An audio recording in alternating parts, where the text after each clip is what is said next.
আসসালামু আলাইকুম। হোবার্ট হারিকেন্সের ২০২৬ সালের বিগ ব্যাশের সেরা ক্রিকেটার নির্বাচিত হয়েছেন রিশাদ হোসাইন। চমৎকার পারফরমেন্স তিনি দেখিয়েছিলেন এবং ক্রিকেট তাসমানিয়া তাদের অ্যাওয়ার্ড নাইটে সেই বিষয়টা ঘোষণা করেছে। এই বছরটাতে হোবার্ট হারিকেন্সের সেরা ক্রিকেটারের নাম রিশাদ হোসাইন। মূলত রিশাদ হোসেনের পরিসংখ্যানটা আমরা সবাই জানি, কি পরিমাণ উইকেট তিনি পেয়েছেন, কি পরিমাণ ইকোনমি রেট তিনি মেনটেন করেছেন। কিন্তু সত্যি কথা বলতে একজন ক্রিকেটারকে যখন সেরা ক্রিকেটার নির্বাচিত করা হয়েছে, ডেফিনেটলি তার পরিসংখ্যানের চাইতেও তার ইম্প্যাক্টটা সবচাইতে গুরুত্বপূর্ণ ভূমিকা পালন করেছে। এবং ইম্প্যাক্টের কোন কোন জায়গায় সবচাইতে গুরুত্বপূর্ণ ভূমিকা পালন করেছে সেই ব্যাপারটাতে একটা অ্যানালাইসিস করতে চাই। আমার কাছে 4টা গুরুত্বপূর্ণ ফ্যাক্টর মনে হয়েছে। নাম্বার 1 ফ্যাক্টরটা হচ্ছে রিশাদ বিগ ব্যাশে পার্টনারশিপ ব্রেক করার ক্ষেত্রে সবচেয়ে বেশি প্রমিনেন্ট ছিলেন। অর্থাৎ একটা বড় পার্টনারশিপ দাঁড়িয়ে যাচ্ছে, এই সময়টাতে রিশাদ পার্টনারশিপ ব্রেকার হিসাবে বেশ ভালো কাজ করেছেন। নাম্বার 2, সেট ব্যাটসম্যানদেরকে আউট করার ক্ষেত্রে রিশাদ হোসেনের ভূমিকা ছিল অনবদ্য।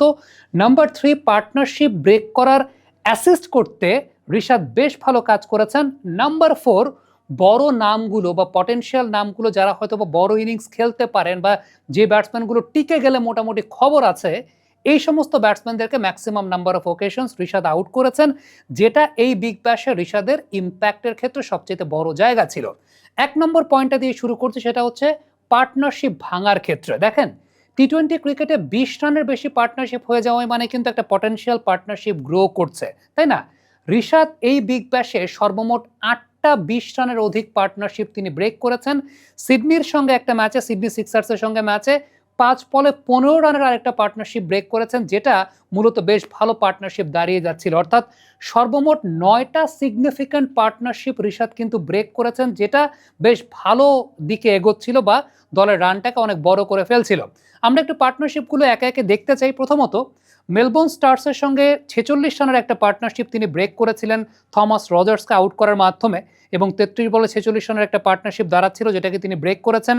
পার্থ স্কশার্সের সঙ্গে একটা ম্যাচে 18 বলে 23 রানের একটা পার্টনারশিপ দাঁড়াচ্ছিল, কুপার কনলিকে আউট করার মাধ্যমে সেই পার্টনারশিপটা ব্রেক করেছিলেন। ওই ম্যাচে লরি ইভান্সকে আউট করে 24 বলে 45 রানের একটা সবচাইতে বড় পার্টনারশিপ, যেটা ওই ম্যাচের ভাগ্য করে দিচ্ছিল, সেই পার্টনারশিপটাও কিন্তু রিশাদ হোসেন ব্রেক করেছিলেন। ইভেন আপনি যদি চিন্তা করেন, জ্যাক ফ্রেজার ম্যাকগার্ককে আউট করার মাধ্যমে মেলবোর্ন রেনিগেটসের সঙ্গে একটা ম্যাচে 13 বলে 23 রানের একটা পার্টনারশিপ ভেঙেছিলেন। অ্যাডিলেড স্ট্রাইকার্সের সঙ্গে 18 বলে 23 রানের একটা পার্টনারশিপ ভেঙেছিলেন ম্যানেত্তিকে আউট করে। লুক উডকে আউট করে 28 বলে 31 রানের একটা পার্টনারশিপ তিনি ভেঙেছিলেন ওই ম্যাচটাতেই, যেটা ওই ম্যাচে অনেকাংশে তাদের দলকে হেল্প করেছিল। ব্রিসবেন হিটের সঙ্গে একটা ম্যাচে 43 বলে 64 রানের একটা পার্টনারশিপ তিনি ব্রেক করেছেন ম্যাট রেনশোকে আউট করে, যেটাও কিন্তু ওই ম্যাচে খুব সিগনিফিক্যান্ট পার্টনারশিপ ছিল। সিডনি সিক্সার্সের সঙ্গে ম্যাচে 17 বলে 29 রানের একটা পার্টনারশিপকে তিনি ব্রেক করেছেন, এবং যেটা বলছিলাম যে হেনরিক্সকে আউট করার মাধ্যমে 5 বলে 15 রানের একটা পার্টনারশিপ কিন্তু তিনি ব্রেক করেছিলেন, যেটা তার এই টুর্নামেন্টে ইম্প্যাক্টের আমার কাছে মনে হয় যে অনেক বড় প্রমাণের জায়গা, যে পার্টনারশিপ ব্রেক করার ক্ষেত্রে তার আসলে অবদানের জায়গাটা কোথায় রয়েছে। এবারে সেট ব্যাটসম্যানকে আউট করার ক্ষেত্রে তার অবদানের জায়গাগুলো নিয়ে যদি একটু আলোচনা করি, পার্টনারশিপ ব্রেক করার মধ্যেই কিন্তু আপনি মোটামুটি পেয়ে গেছেন। তারপরে একটু আলাদা করে যদি আলোচনা করি, তাহলে খেয়াল করে দেখবেন যে থমাস রজার্স মেলবোর্ন স্টার্সের সঙ্গে ম্যাচে 18 বলে 30 রান করে অপরাজিত ছিলেন, তাকে আউট করেছেন। ওই ম্যাচে জো ক্লার্ক 20 বলে 20 রান করেছিলেন, তাকে আউট করেছেন। আপনি যদি চিন্তা করেন, লরি ইভান্স পার্থ স্কশার্সের সঙ্গে ম্যাচে 18 বলে 27 করে অপরাজিত ছিলেন, তাকে আউট করেছেন। রিজওয়ান মেলবোর্ন রেনিগেটসের সঙ্গে ম্যাচে 12 বলে 16, আপনি ধরতে পারেন যে 12 বলে 16 সেটা অবশ্যই অনেক কম, বাট রিজওয়ান যে কাইন্ডের ব্যাটসম্যান, তিনি কিন্তু ওইভাবে স্লোলি ইনিংসটাকে প্রোগ্রেস করেন এবং পরবর্তী সময় বড় ইনিংস খেলেন। 5+ স্টার রেটিং প্রাপ্ত দেশের সর্বোচ্চ বিদ্যুৎ সাশ্রয়ী ওয়ালটন এসি, স্মার্ট কমফোর্ট এখন নেক্সট লেভেলে। ইভেন আপনি যদি চিন্তা করে দেখেন যে ম্যাট রেনশোকে ব্রিসবেন হিটের সঙ্গে ম্যাচে আউট করেছেন, তখন তিনি 25 বলে 37-এ ব্যাটিং করছিলেন। স্টিভেন স্মিথ সিডনি সিক্সার্সের প্লেয়ার, তিনি 65-43 বল থেকে অপরাজিত ছিলেন, এবং তাকেও কিন্তু রিশাদ হোসেন সে সময় আউট করেছেন। সো পার্টনারশিপ বড় করা এবং সেই সঙ্গে একজন ব্যাটসম্যান সেট, সেই ব্যাটসম্যানটাকে আউট করা, দুটো ক্ষেত্রেই কিন্তু রিশাদের আমরা অনেকগুলো কেস দেখলাম যে রিশাদ এই ধরনের কাজগুলো করেছেন। আরেকটা বিষয় ইম্পর্টেন্ট, যে পার্টনারশিপ ব্রেক করার ক্ষেত্রে অ্যাসিস্ট্যান্সের জায়গাটা দেখেন। প্রথম ম্যাচ রিশাদ কোনো উইকেট পান নাই, বাট এই ম্যাচে রিশাদের ইম্প্যাক্ট ছিল সবচাইতে বেশি। তিনি 3 ওভার বল করে 18 রান দিয়েছিলেন, উইকেট পান নাই। বাট প্রথম ওভার যখন তিনি বোলিং করতে এসেছিলেন, তখন 4 ওভারে তার অপোনেন্ট টিমের রানটা হচ্ছে 46, এবং এই সময়টাতে রিশাদ ওই ওভারটাতে মাত্র 6 রান দেন। তার পরের ওভারটাতে রিশাদ মাত্র 4 রান দেন, এবং ওই যে তিনি ওই ওভারটাতে 4 রান দেন, তার ইমিডিয়েট পরের ওভারে কিন্তু উইকেট হারিয়েছিল opponent team.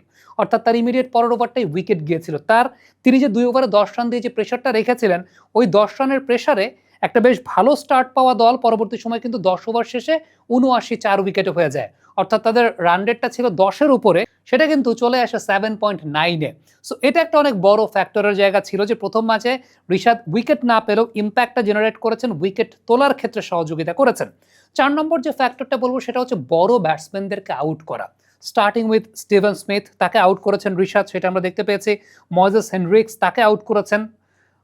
Marnus Labuschagne Brisbane হিটের সঙ্গে ম্যাচে 6 বলে 5 অপরাজিত ছিলেন, সে সময় তার উইকেটটা নিয়ে দিয়েছেন। ডেফিনেটলি উই নো যে if Marnus Labuschagne can survive, তিনি যে কোনো কিছুই করতে পারেন। ম্যাট রেনশো, তাকে আউট করেছেন। আরও একজন বড় ব্যাটার জ্যাক ফ্রেজার ম্যাকগার্ক, তাকেও আউট করেছেন। মোহাম্মদ রিজওয়ানকে আউট করেছেন, লরি ইভান্সকে আউট করেছেন, অ্যারন হার্ডিকে আউট করেছেন, কুপার কনলিকে আউট করেছেন, জ্যাক ফ্রেজার ম্যাকগার্ককে 2 বার আউট করেছেন। থমাস রজার্স এবং জো ক্লার্ক, যারা বিগ ব্যাশের ব্যাপারে চিন্তা করলে definitely they are the bigger names. এবং এই জায়গাটাতেই সবচেয়ে উল্লেখযোগ্য ব্যাপার ছিল যে রিশাদ ইম্প্যাক্টটা সবচেয়ে বেশি জেনারেট করেছেন।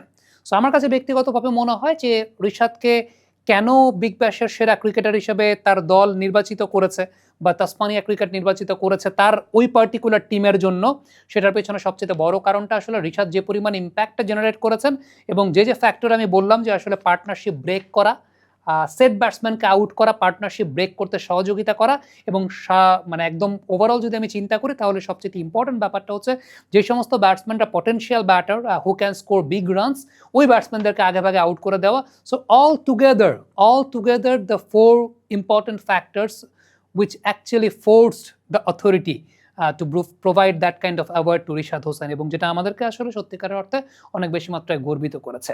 কমেন্ট বক্সে আপনাদের মন্তব্য মতামত জানতে চাই, লিখে পাঠাবেন।